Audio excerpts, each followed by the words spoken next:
Hello students, myself Shivam. I welcome you all to the Chanakya Defense Group YouTube channel. Students, आज हम यहाँ पर एक physical geography का टॉपिक डिस्कस करेंगे according to the NDA examination, according to the CDS AFCAT examination and even according to the IES prelims examination. तो आज का हमारा जो टॉपिक रहने वाला है उसका नाम है इंटरनल स्ट्रक्चर ऑफ द अर्थ. अब बेसिकली ये इंटरनल स्ट्रक्चर ऑफ द अर्थ है क्या बेटा? इंटरनल स्ट्रक्चर ऑफ द अर्थ का मतलब है कि हमारी जो धरती है ये किस किस पदार्थ से मिलकर बनी है, हम उसके बारे में आज स्टडी करेंगे. ओके, हमारी जो अर्थ है, हमारी जो धरती है, ये किन किन चीजों से मिलकर बनी है, आज हम वही चीज आपके इंटरनल स्ट्रक्चर ऑफ द अर्थ के अंदर डिस्कस करने जा रहे हैं. गाइस, अगर मैं इंटरनल स्ट्रक्चर ऑफ द अर्थ की बात करूं तो हम इंटरनल स्ट्रक्चर ऑफ द अर्थ को दो सेपरेट तरीकों से स्टडी करते हैं. एक जो तरीका होता है हमारा, उसको हम कहते हैं केमिकल डिवीजन, एंड दूसरा जो होता है उसको हम कहते हैं मैकेनिकल डिवीजन. बेसिकली अगर मैं केमिकल डिवीजन की बात करूं, केमिकल डिवीजन का मतलब है कि हमारी जो अर्थ है, हमारी जो धरती है, ये किस किस पदार्थ से मिलकर बनी हुई है. अगर मैं मैकेनिकल डिवीजन की बात करूं, मैकेनिकल डिवीजन का मतलब है कि हमारी जो अर्थ है इसकी रिजिडिटी कितनी है. रिजिडिटी का मतलब ठोसता. तो यहां पर हम ठोसता के आधार के ऊपर स्टडी करेंगे अर्थ के इंटरनल स्ट्रक्चर को, यहां पर हम उसके पदार्थों के आधार के ऊपर स्टडी करेंगे internal structure of the earth.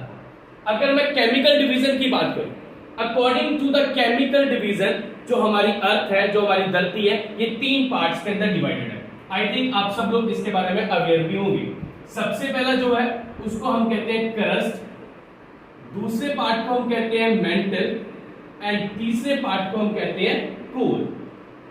अगर मैं मैकेनिकल डिवीजन की बात करूं, मैकेनिकल डिवीजन के अकॉर्डिंग हमारा जो अर्थ है it is divided into a 4 different part. सबसे पहला जो पार्ट आता है that is lithosphere, and I think lithosphere के अकॉर्डिंग आप सब लोग अवेयर होंगे. जहां पर आज हम खड़े हैं उस पूरी की पूरी जगह को हम कहेंगे लिथोस्फीयर. लिथोस्फीयर के बाद में आपको देखने को मिलेगी अस्टेनोस्फीयर. अस्टेनोस्फीयर वो वाली प्लेस है यहां से आपका लावा अर्थ की तरफ मूव करता है. थर्ड आपको देखने को मिलेगा mesosphere, and in the last आपको देखने को मिलेगा बैरिस्फीयर. तो according to the mechanical division हमारी जो अर्थ है वो कितने पार्ट्स के अंदर डिवाइड होगी? 4 पार्ट्स के अंदर, लिथोस्फीयर, अस्टेनोस्फीयर, मीसोस्फीयर एंड बैरिस्फीयर. अगर मैं केमिकल डिवीजन की बात करूं, केमिकल डिवीजन के अकॉर्डिंग हमारी अर्थ 3 पार्ट्स के अंदर डिवाइड होगी, crust, mental and core.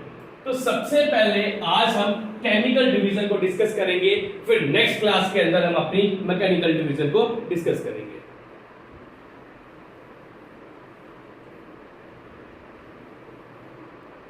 So basically guys, अगर हम केमिकल डिवीजन की बात करें, according to the chemical division अगर हम अर्थ की बात करें, धरती की बात करें, तो ये 3 पार्ट्स के अंदर डिवाइडेड है.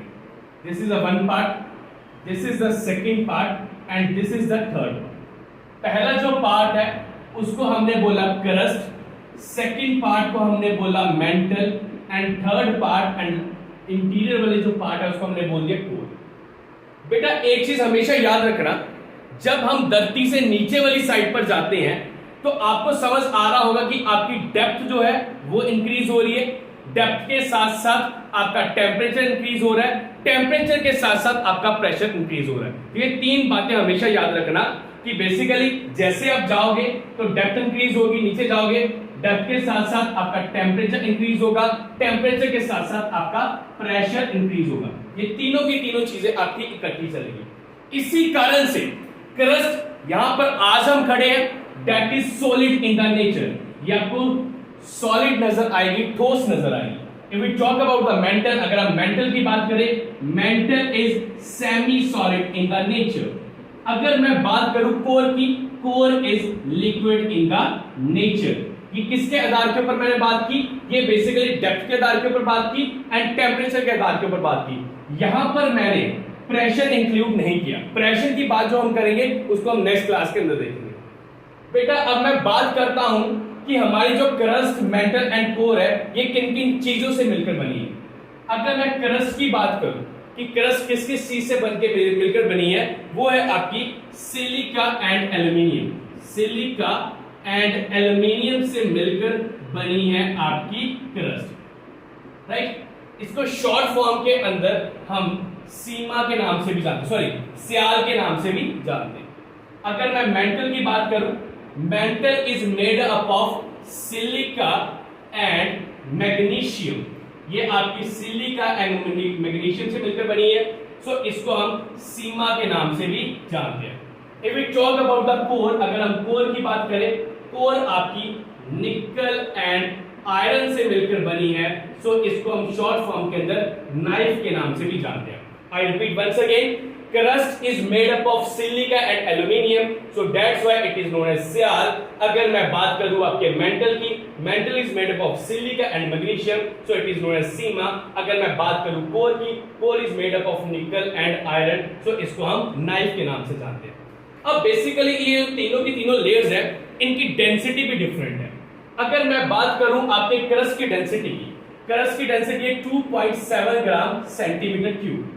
अगर मैं बात करूं मेंटल की डेंसिटी की, मेंटल की जो डेंसिटी है it is 3 to 5 gram centimetre cube. अगर मैं बात करूं कोर की डेंसिटी की, कोर की डेंसिटी है 9 to 12 ग्राम सेंटीमीटर क्यूब। अब बेसिकली कई मेरे बेसिकली जो स्टूडेंट्स हैं वो जानना चाहते होंगे कि ये डेंसिटी क्या है, बेसिकली जो बच्चे नॉन मेडिकल बैकग्राउंड से नहीं है। तो डेंसिटी का एक बहुत ही सिंपल सा फॉर्मूला होता है, mass upon volume. Mass upon volume. तो यहां पर बेसिकली मास हमें किस में देखने को मिलेगा, ग्राम में, और वॉल्यूम किस में देखने को मिलेगा, सेंटीमीटर क्यूब में। तो ये क्या बन गया हमारे पास, ग्राम पर सेंटीमीटर क्यूब। सो बेसिकली ये बहुत इजी सा फॉर्मूला है हमारी डेंसिटी का।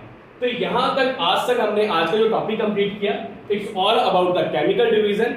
नेक्स्ट क्लास के अंदर हम पढ़ेंगे आपकी मैकेनिकल डिवीजन, एंड उसके बाद में हम इसकी कुछ और लेयर्स के बारे में जानेंगे। Thank you, and guys please subscribe to our channel Chanakya Defense।